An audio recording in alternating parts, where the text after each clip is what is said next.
우리 용인제일교회는 우리 다니엘 기도회를 22일 했어요, 사실. 그죠?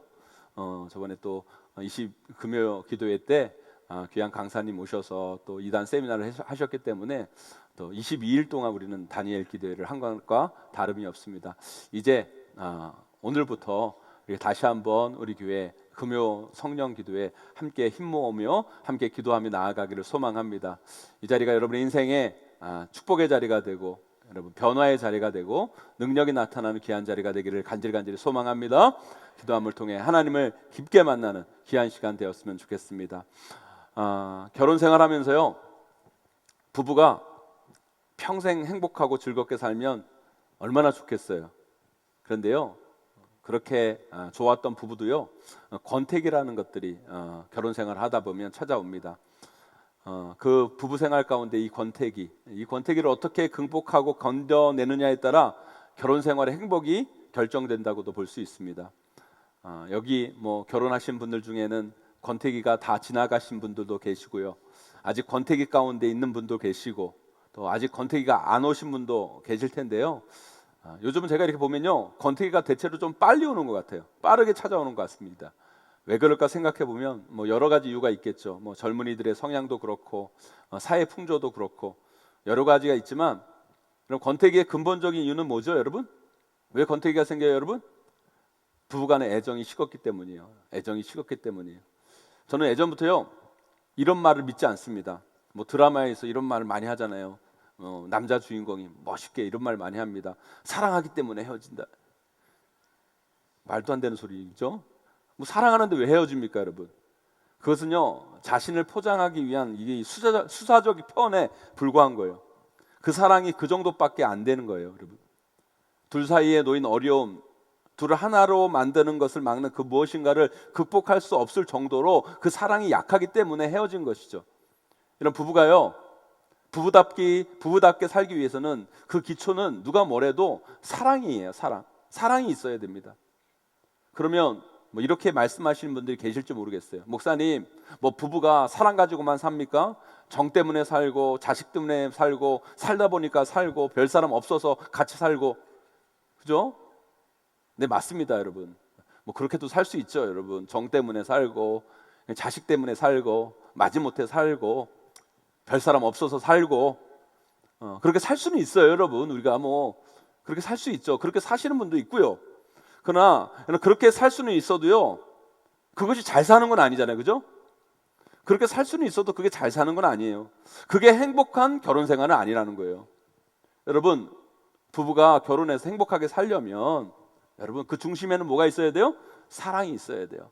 그래야 그 부부 생활은 행복한 생활이고 그 결혼 생활을 통해 아름다운 열매가 있는 것이죠. 부부가 부부로서 행복하게 살려면 사랑이 있어야 됩니다. 사랑이 그 부부 생활을 유지하는 이유가 되어야 됩니다. 그러나 인간의 사랑이 참 변덕스럽잖아요, 그죠? 변덕스럽죠. 어떨 때는 충만하다가 어떨 때는 팍 식었다가, 그죠? 그러기도 합니다, 여러분. 그 사랑이 식었을 때 대개 부부관계에 문제가 찾아오죠. 그때 그것을 잘 극복해야 결혼 생활이 잘 유지될 수가 있는 겁니다. 그런데요, 여러분, 신앙생활도 비슷해요. 결혼 생활과 신앙생활 어떤 면에서 보면 유사한 면이 참 많습니다. 그래서 성경에서는 예수님과 우리를 신랑과 뭐로 비유해요? 신부. 우리 예수님은 신랑 되시고 우리는 신부로 비유합니다. 그래서 예수님과 우리의 그 신앙생활은 마치 이 결혼 생활과 유사하고 비슷해요. 그렇기 때문에 제가 이렇게 보면요, 신앙에도요 권태기가 있어요. 여러분, 신앙생활을 이렇게 하다 보면요, 맨날 여러분 뜨거운 게 아니에요, 여러분. 맨날 뜨거우면요 데워 죽어요, 여러분. 그죠, 여러분? 맨날 뜨거우면 데워 죽죠, 여러분. 그죠? 또 식을 때도 있고 뜨거울 때도 있고 그래야 돼요, 여러분. 중요한 거예요, 여러분. 그런데요, 신앙에도 권태기가 찾아오는데 그 권태기는 쌍방적인 건 아니죠, 그죠? 하나님에게는 권태기가 없어요. 그러나 우리에게는 신앙의 권태기가 찾아옵니다, 여러분. 우리는 하나님의 사랑을 받은 사람이에요. 하나님의 은혜를 받은 사람들이 우리 크리스찬들이에요. 여러분, 예수님 처음 만났을 때 그 사랑이 우리 가운데 얼마나 충만했습니까? 그 은혜가 얼마나 차고 넘쳤습니까? 그런데요, 신앙생활을 해가면서 때로는 그 사랑이 다 식어버리고 그 사랑을 다 잊어버리고, 그래서 여러분 나도 모르게 신앙의 권태기를 맞이할 때가 있다는 거예요. 또한 신앙생활을 하다가 보면 시험이 들기도 하죠. 여러분, 교회 생활을 하다 보면 시험이 들기도 해요. 사람 때문에 시험이 들기도 하고, 목회자 때문에 시험이 들기도 하고, 여러 가지 문제들 때문에 시험이 들기도 해요. 여러분, 시험을 받을 때가 있어요.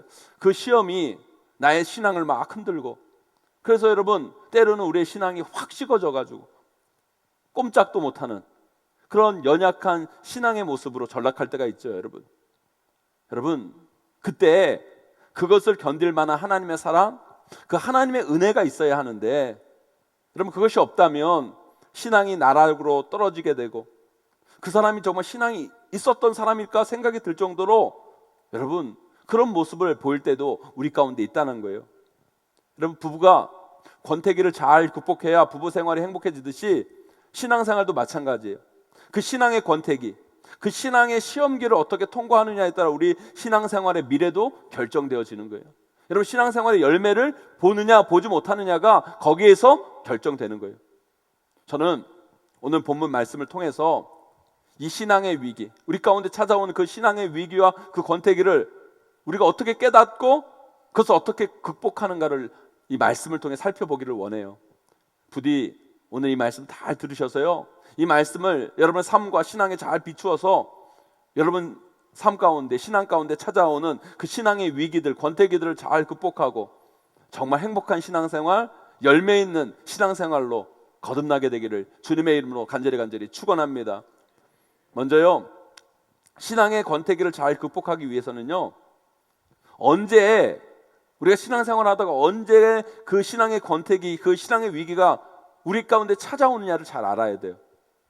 내가 지금 신앙의 권태기인가 아닌가를 알아야 그것을 잘 극복할 수 있지 않겠습니까, 여러분? 진단이 나와야 처방이 나오고 약이 나오죠, 여러분. 진단이 안 나오면 아무것도 처방할 수가 없어요, 여러분. 근데 그 진단은요, 어떻게 해서 나오는 줄 아십니까? 여러분, 그 사람의 상태를 보면 알 수 있는 거예요. 의사들이 여러분 병원에 가면 여러분 물어보잖아요. 열 있어요? 기침해요? 그죠? 콧물 나요? 물어보잖아요, 여러분. 왜요? 여러분의 상태를 보고 진단하는 거예요, 여러분.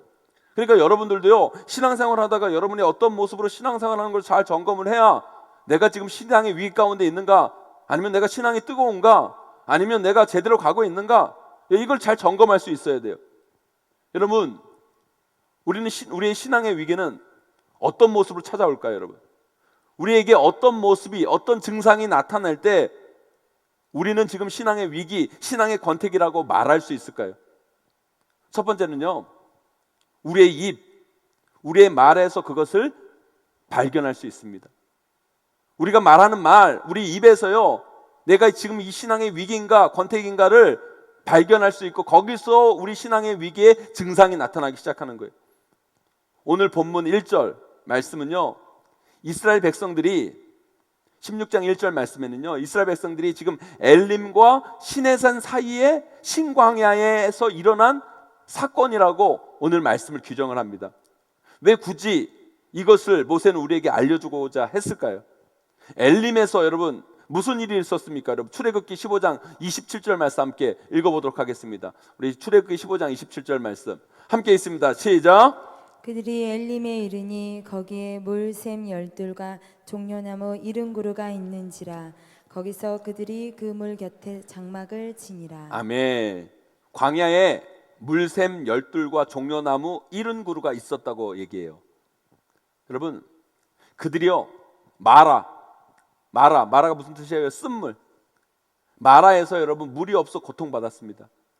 거기서 그들이 하나님을 원망했죠. 그런데 하나님께서 그 마라의 쓴물을 어떻게 해요? 단물 되게 해주시죠. 그래서 여러분 엘림의 역사를 보여주십니다. 하나님의 은혜가 임한 거예요. 여러분, 엘림은요, 하나님의 은혜가 임한 장소예요. 그들이 물 없는 사막, 정말 그 쓴물 가운데 괴로워하고 힘들어했을 때 하나님께서 그곳에서 물을 내시고 그곳에서 70그루의 나무를, 종려나무를 보게 하심을 통해서 하나님의 역사를 경험하신 곳이에요. 또한 여러분, 시내산은요, 이스라엘 백성들에게 어떤 곳입니까, 여러분? 시내산은요, 모세가 하나님으로부터 뭘 받은 곳이에요, 여러분? 십계명을 받은 곳이에요. 하나님의 말씀을 받은 곳이에요. 하나님의 영광의 절정이 어디예요? 바로 시내산에 있는 거예요. 그 영광을 그들은 시내산에서 경험합니다. 그런데 오늘 본문 사건은 그 영광을, 그 은혜를 경험했던 엘림, 그 영광을 경험했던 시내산 사이에서 일어났다라고 이야기하는 거예요. 왜 출애굽기 저자는 이 장소를 여기에 표현했을까요? 그것은 바로 여러분, 우리 삶의 권태기는 하나님의 은혜가 없는, 아니 하나님의 은혜가 없는 게 아니라 하나님의 은혜를 잊어버리는 그 자리, 하나님의 영광을 잃어버린 그 자리에서 일어난다는 거예요. 그들은요 지금 엘림의 은혜를 잃어버린 것이죠. 하나님에 대한 사랑이 식은 거예요. 하나님의 역사를 잃어버린 거예요. 그들은 그 둘 사이에서 하나님의 영광을 잊어버리고 하나님의 은혜를 잊어버리고 그리고 지금 광야에서, 그 신광야에서 헤매고 있는 거예요. 우리는 이렇게 생각할 수도 있죠. 야, 이스라엘 백성들은 뭐 그렇게 빨리 그 은혜를 잊어버리냐? 그 일이 뭐 1년이 됐냐? 몇 년이 됐냐? 그렇게 어떻게 빨리 잊어버려? 라고 말할 수 있지만 여러분, 우리도 마찬가지. 우리도 신앙생활 하다 보면 하나님께서 은혜를 주십니다. 아멘이십니까 여러분? 하나님께서 은혜를 주셔요. 그런데요, 그 은혜를 여러분 지속적으로 간직해야 되는데 그 은혜를 우리는 너무너무 빨리 잊어버려요. 우리 자녀들 중에 여러분 자녀를 키워보시면 요즘 뭐 스마트폰 갖고 이렇게 갈등이 있잖아요. 어려움이 있어요. 우리 자녀들 중에 스마트폰 없는 어린아이들, 부모들에게 꼭 부모가 쓰는 스마트폰에서 뭘 보여달라고 막 떼를 씁니다. 근데 교육상 별로 안 좋으니까 부모님이 잘 안 보여주려고 그래요. 그러면 또 어떻게 해요 여러분? 애들이 가만히 있습니까? 애들 고집 못 꺾잖아요. 막 울고불고 난리가 나죠. 그래서 그 소리 듣기 싫으니까 어떻게 해요? 또 보여줘요. 보여줄 때 뭐라고 얘기합니까? 뭐라고 얘기해요? 이제 땡깡 부리지 마. 이거 딱 한 편만 봐. 약속하고 그 보여줍니다. 그러면 아빠 사랑해요. 아빠 고마워. 엄마 고마워. 그러면서 막 봐요. 그런데 보고 난 다음에 뭐라고 하는 줄 아세요 여러분? 꼭 한 편 더 보겠다는 거예요. 뺏으려고 하면 한 편 끝나면 한 편 뺏으려고 그러면 또 한 편 보여달라는 거예요. 아니 그 보여준 은혜는 온데간데 없고 그 약속은 어디다 처박아 놓고 또 자기 요구만 막 하는 거예요.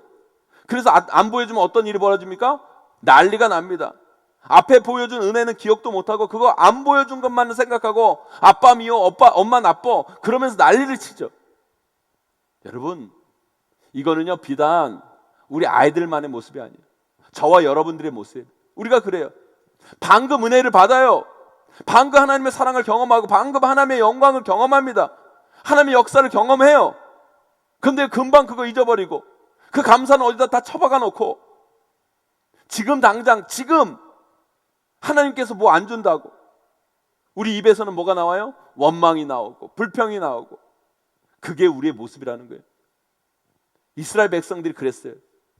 물이 없어 물을 주시고 그늘이 없어 그늘을 주시고 그들이 필요할 때마다 공급하신 그 하나님, 그들을 홍해를 갈라서 애국 군대 가운데 보여주신 그 하나님의 영광, 그 하나님의 은혜, 하나님의 역사를 그들은 경험했어 불구하고 시간이 지나가니까 또 필요한 게 생기니까 하나님을 원망하는 이스라엘 백성들을 보게 됩니다.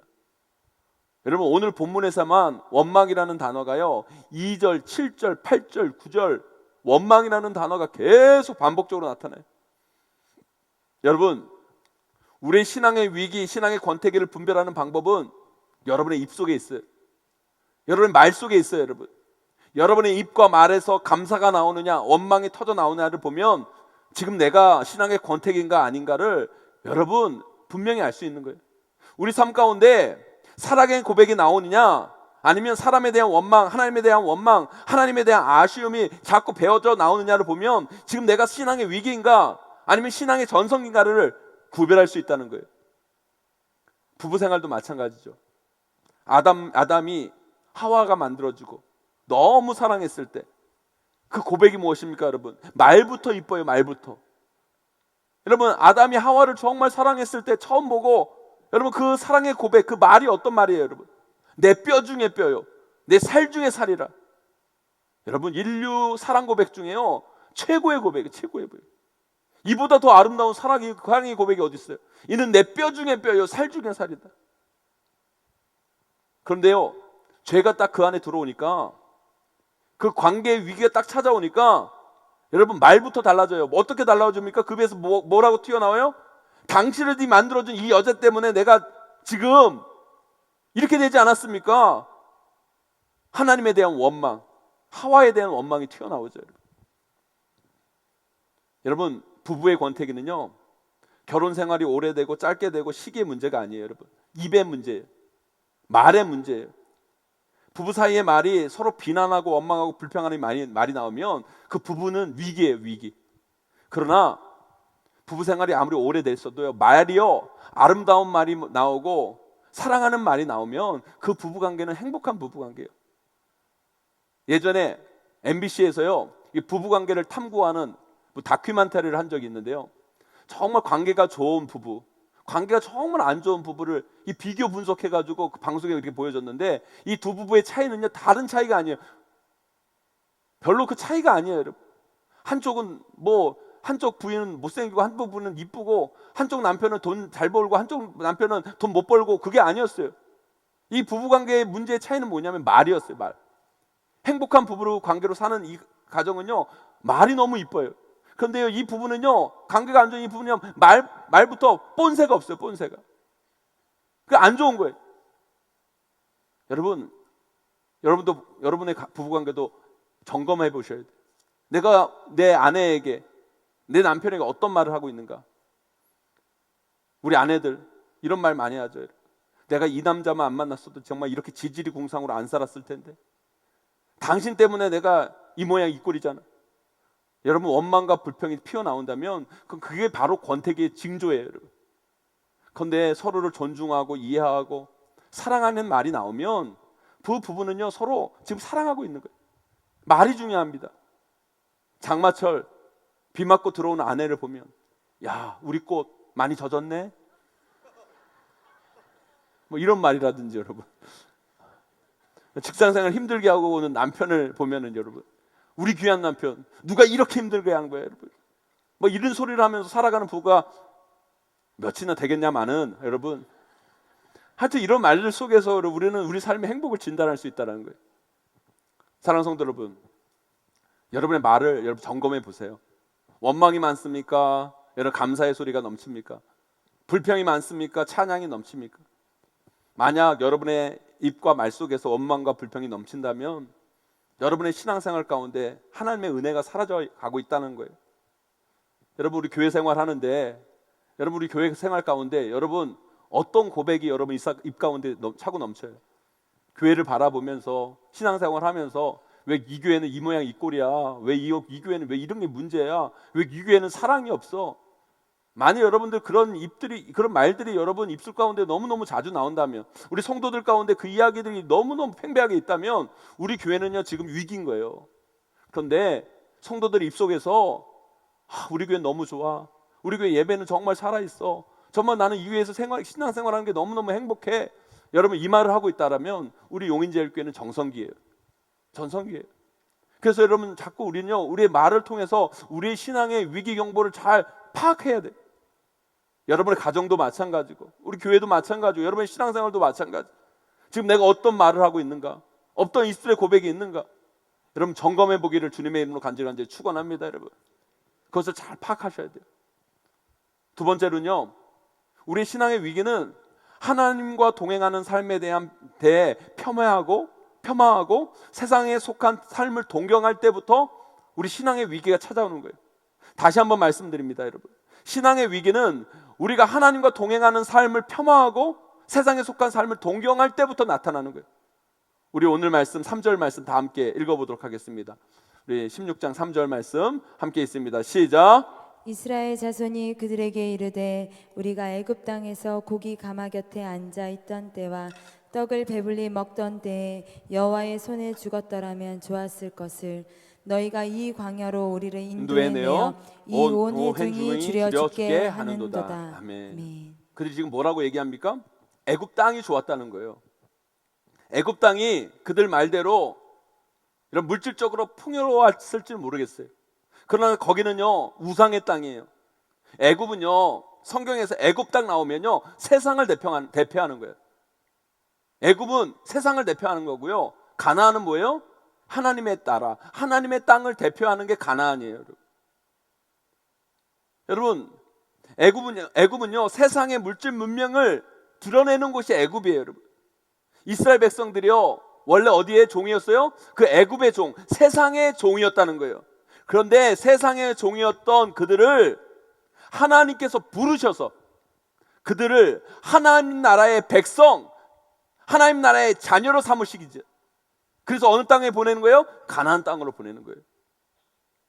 여러분, 그래서 이 말씀은, 이 출애굽기는요 이스라엘 백성들만의 말씀이 아니라 우리의 말씀이에요.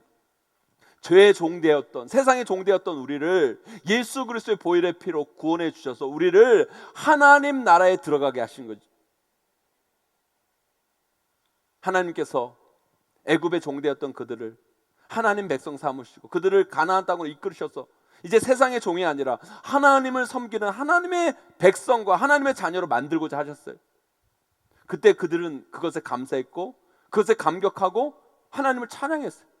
그러나 그들 가운데 하나님의 사랑을 잃어버리니까, 하나님의 은혜를 잃어버리니까 어떤 말들이 그 입술 가운데서 나옵니까? 세상을 동경하는 말들, 세상에 대한 고백들, 세상이 좋다라는 고백들이 그 입술 가운데 나오는 거예요. 세상을 동경하기 시작합니다. 세상의 쾌락을 좋아하고 세상의 안락함을 좋아하고 세상의 풍요를 동경하기 시작하는 거죠. 그리고 하나님이 인도하시는 삶에 대해서 폄하합니다. 하나님 주신 은혜에 대해서 하찮게 여깁니다. 하나님께서 그들에게 은혜를 베푸셨는데 그 은혜를 폄하하고 하나님 때문에 내가 줄여 죽게 되었다. 오히려 세상에 있을 때 내가 좋았다. 사랑하는 성도 여러분, 신앙의 위기의 순간이 어떤 때인 줄 아세요, 여러분? 우리가요 자꾸 신앙생활, 교회생활 이걸 따분하게 여기고 고리타분하게 여기고 유치하게 여기고 세상의 삶에 우리의 눈을 돌릴 때부터 시작되는 거예요. 사탄은 우리를 그렇게 공격해요. 여러분, 사탄이 하와를 공격할 때 어떻게 합니까, 여러분? 하나님께서 선악을 알게 하는 그 열매를 먹지 말라 하더냐? 그거 먹지 않으면 하나님 밑에서 살아야 되는데 그거 먹으면 눈을 밝아서 하나님같이 돼. 하나님 말씀을 자꾸 폄하하고 악한 세계를 동경하게 만드는 거예요. 그러니까 하와가 마음이 막 동하죠. 마음이 변합니다. 막 세상을 동경하게 되는 거예요. 세상의 명예를 동경하게 되고 그 세상의 그것들을 동경하게 되면서 선악가가 보암직도 하고 먹음직도 해 보이는 거예요. 세상이 보암직도 하고 먹음직도 하고 하나님 말씀 유치하게 된 거예요.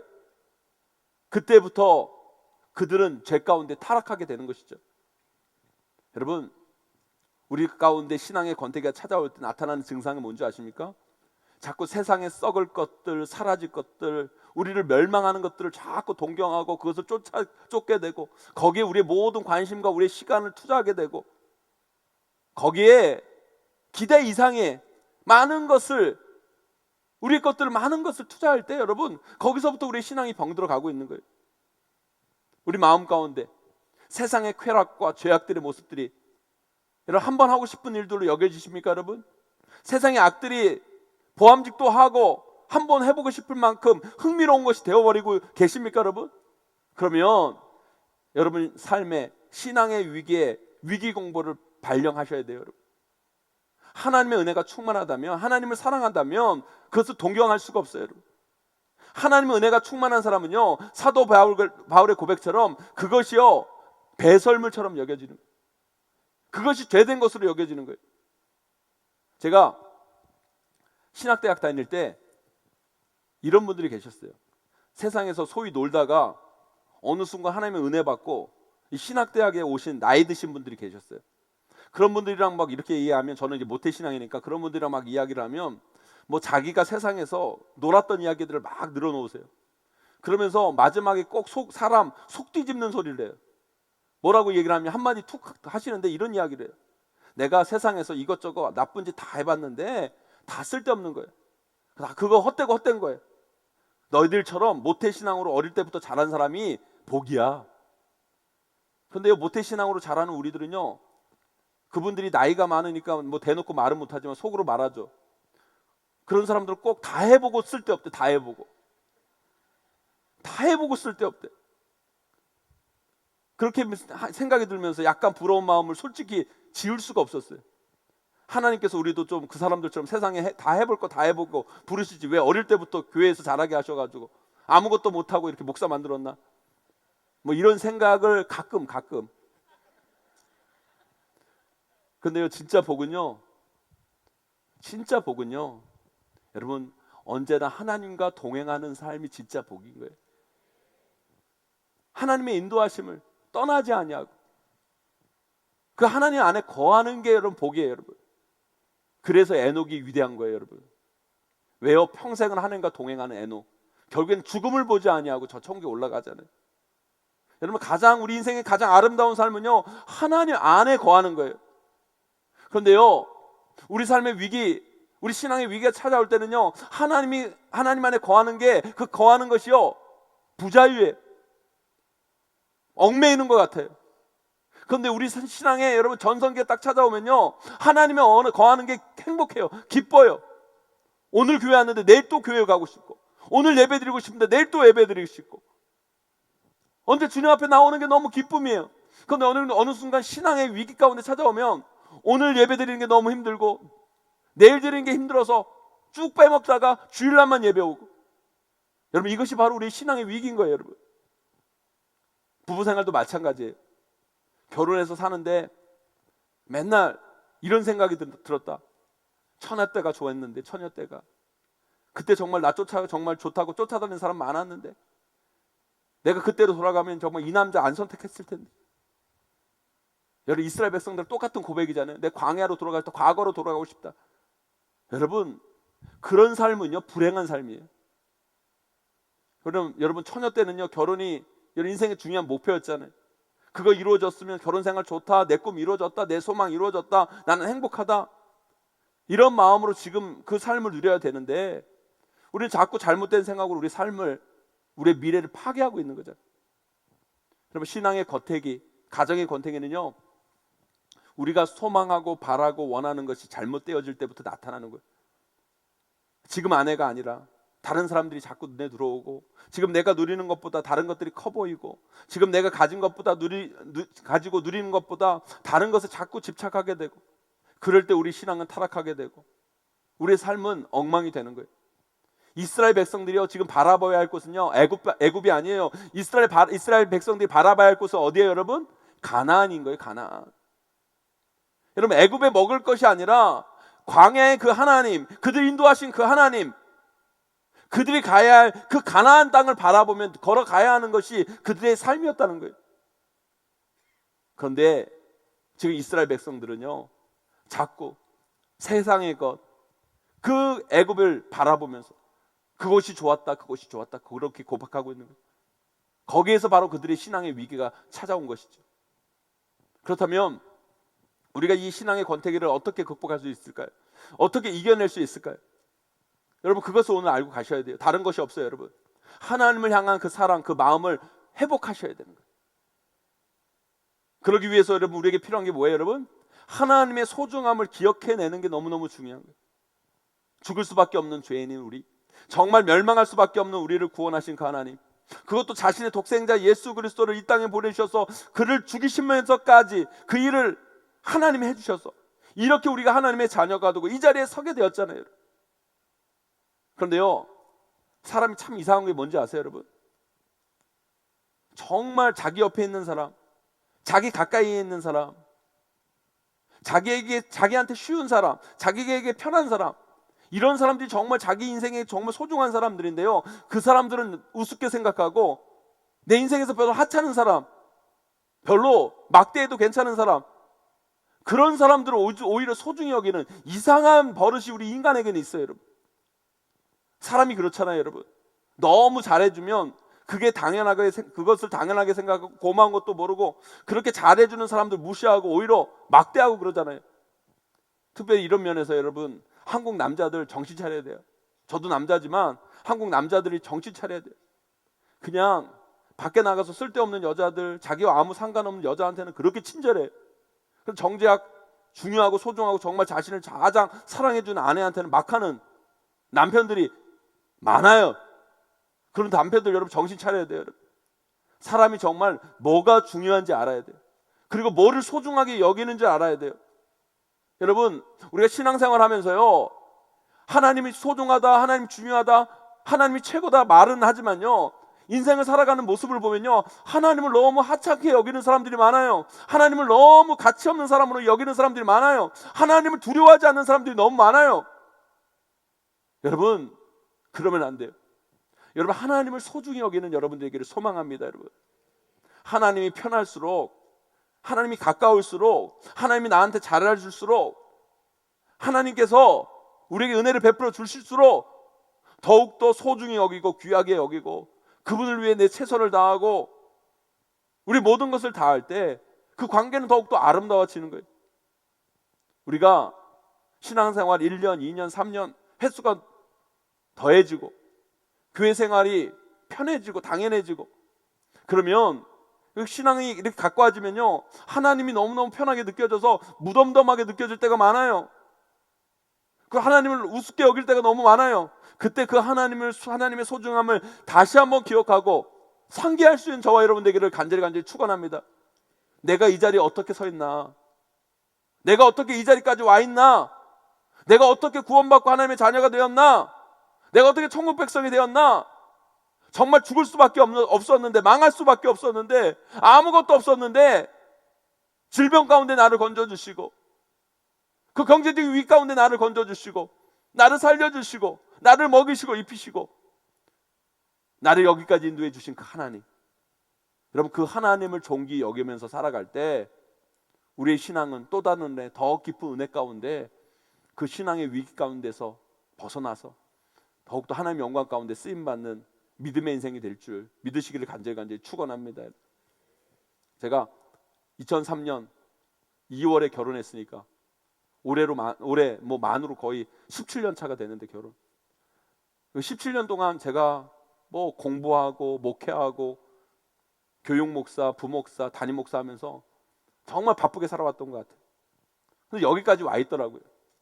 그런데요, 그냥 여기까지 그냥 왔다고 생각했는데, 내가 잘나서 여기까지 왔다고 생각했는데, 제가 여기까지 온 거 하나님의 은혜인 동시에 제 옆에 우리 아내라는 사람이 있었기 때문에 가능한 거예요. 제가 그동안 목회하면서 공부하면서 청소년 청년 사역하고 담임 목회한다고 그렇게 쏘다니고 바쁘게 살할 수 있었던 것은요, 제 아내가 가정일 충실히 해주고 애 잘 키워주고 제가 별로 신경 쓰지 않게 그 모든 것을 할 수 있도록 해줬기 때문에 제가 여기까지 온 거예요. 정말 유학할 때는 정말 돈이 없어서 가져다 줄 돈도 없었고요. 교육 목사, 부목사 하면서 청소년 청년 사역한다고 아이들한테 그렇게 내 마음대로 돈 쓰고 다니고 아내한테는 그렇게 쥐꼬리만큼 가져다 줘도 불평 안 하고, 아주 안 한 건 아니지만 정말 조금만 하고 조금 하고 그냥 제 옆에서 든든한 버팀목이 되어주고 기도해 줬기 때문에 제가 이 자리 가운데 설 수 있었던 거예요. 그 소중한 아내 꼭 붙잡고 살아야죠. 그죠? 꼭 붙잡고 살아야지. 그래야 행복한 가정이 되는 거예요. 오늘 이런 이야기를 설교 시간에 해서 내일 아침 밥상이 달라질 것 같은데, 여기 청소년들, 청년들, 자식들 있잖아요. 그죠? 부모님들 있잖아요. 여러분, 부모님만큼 여러분 사랑해 주는 사람이 어디 있어요? 세상도 어디를 가보세요, 여러분. 또 부모님만큼 여러분들 사랑해 주는 사람이 어디 있고, 여러분들 그렇게 여러분들 잘 대해주는 사람이 어디 있어요? 그런데 부모님이 너무 편하다고, 너무 잘해준다고, 너무 편하다고 부모님을 우습게 여기는 청소년, 청년, 후레 자식들이 많아. 안 돼요. 부모님이 더 잘해줄수록, 부모님이 편하게 대해줄수록 더 감사하게 여기고 더 고맙게 여기고, 우리 엄마 최고, 우리 아빠 최고, 너무너무 감사해요, 나 커서 효도할 거야. 그런 가정이 정말 귀한 가정 아닙니까, 여러분? 그래요, 안 그래요, 여러분? 그런데 부모님이 편하다고, 부모님이 잘해준다고 그게 당연한 것으로 여기고, 부모 무시하고 부모에게 함부로 말하고 부모님 우습게 여기고, 그런 자식들은 미래가 없는 거예요. 여러분, 우리 신앙도 마찬가지예요. 하나님께서 여러분 여기까지 우리를 인도해 주셨잖아요. 그 모든 게 하나님의 은혜잖아요. 그죠? 하나님께서 우리를 먹이시고 입히시고 구름 기둥과 불 기둥 우리를 인도해 주신 그 하나님. 근데 하나님이 너무너무 우리를 잘 대해 주시니까 그 하나님을 너무 우습게 여기고 그 하나님의 은혜를 너무 당연한 것으로 여기고 감사하지도 않고 존귀 여기지도 아니하고. 여러분, 그런 신앙은요 열매도 없고, 그런 신앙은 정말 여러분 삶 가운데 아무것도 만들어낼 수가 없는 거예요. 여러분, 그 하나님의 은혜를 다시 한번 여러분 신앙의 위기 가운데 기억해내는 믿음의 성도들이 되기를 간절히 축원합니다. 위기에 찾아올수록, 우리 신앙의 위기에 찾아올수록 더욱더 그 감사의 제목들을 찾아내고, 감사합니다 고백하고, 고맙습니다 고백하고, 이 모든 것이 하나님의 은혜입니다를 기억하면서 나아갈 때 여러분의 신앙이 회복되고, 그 회복된 신앙을 통해 하나님 앞에 쓰임받는 믿음의 인생으로 거듭나게 될 줄 믿습니다. 마지막으로 여러분, 신앙의 권태기가 찾아올 때 우리가 어떻게 그것을 극복할 수 있을까요? 다른 방법이 없어요. 여러분, 바로 기본으로 돌아가는 거예요. 기본.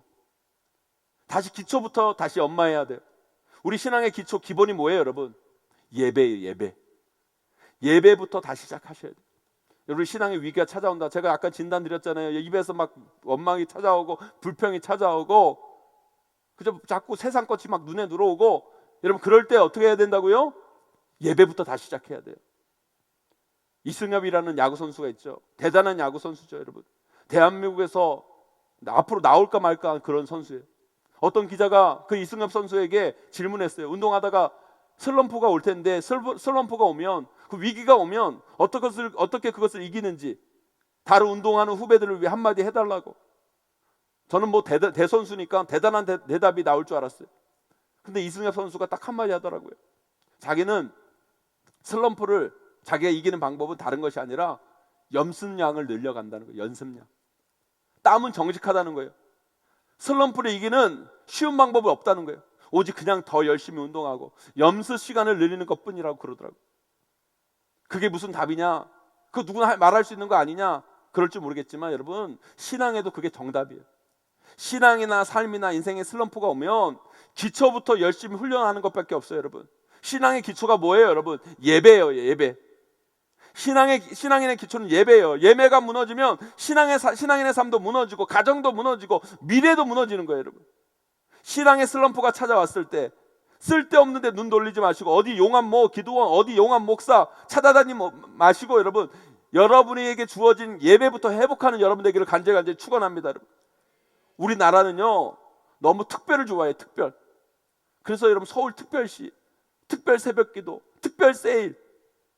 왜 특별을 붙이는지 아세요? 여러분, 왜 특별을 붙이는지 아세요? 보통이 안 되니까 특별을 붙이는 거예요. 여러분, 특별보다 더 중요한 거는요 뭐예요? 여러분, 보통이에요. 보통이 좋으면 특별히 필요 없는 거예요. 여러분, 보통을 소중히 여겨야 돼요. 여러분, 우리가 지난주까지 여러분 단일 기도를 했잖아요. 여러분, 특별 기도회를 한 거예요. 여러분, 그러나 여러분, 그 특별 기도회 받은 은혜도 중요하지만 더 중요한 건 뭔지 아십니까? 우리 용인제일교회에 드려진 공예배예요. 여러분, 이 공예배를 통해 은혜 받으셔야 돼요. 특별한 은혜보다 더 중요한 것은요, 오늘 주일에 드려지는 예배, 수요일날 드려지는 예배, 금요 예배에 드려지는 그 예배를 통해 은혜 받으셔야 되는 거예요. 여러분, 우리가 지금 정기적으로 드리는 이 예배 중에 있는 말씀과 기도, 찬양, 이것부터 다시 시작하셔야 돼요. 말씀 읽고 듣고 기도하고 찬양하고. 우리 신앙의 위기가 찾아올 때 이 시간부터 늘려가세요. 여러분, 그러면 어느새 나도 모르게 여러분의 신앙은 훌쩍 커 있고, 여러분들이 신앙의 위기에 빠져나와서 더 큰 하나님의 자녀 가운데 쓰임받는 믿음의 인생으로 거듭나게 될 줄 믿습니다. 여러분, 그래서 이 금요 성령 기도회, 수요 예배, 주일 예배, 새벽 예배, 이 공예배가 참 중요합니다. 여러분, 이 속에서 다시 한번 우리의 신앙의 기초를 다시 점검하고 하나님과의 만남의 시간을 점점 늘려가야 돼요. 그리고 다시 한번 우리를 말씀과 기도와 찬양으로 훈련하는 거예요. 그러면 나도 모르게 점점 신앙의 위기를 극복하는 은혜와 힘이 저와 여러분 가운데 주어지게 될 줄 믿습니다. 사랑하는 성도 여러분, 여기 신앙의 슬럼프에 빠져 있는 분들 계세요? 우리 삶에 하나님의 은혜가 사라져간다고 느껴지시는 분들 계세요? 여러분, 그 신앙 다시 회복하시기를 간절히 축원합니다. 여러분, 그러기 위해서 하나님의 그 첫사랑, 하나님의 그 소중함 다시 기억하고, 또한 신앙의 기본으로 다시 돌아가 여러분 그 예배 가운데 하나님을 깊게 다시 만나는 우리 귀한 성도들이 되기를 간절히 축원합니다. 그때 여러분의 삶에, 여러분의 신앙에 새로운 길이 분명히 열리게 될 것입니다. 그 신앙의 위기를 잘 극복하여 하나님이 원하시는 삶의 모습으로 신앙의 길로 담대히 나아가시는 저와 여러분 되시기를 주님의 이름으로 간절히 축원하고 축복합니다. 우리 함께 찬양하며 나아가기를 원해요.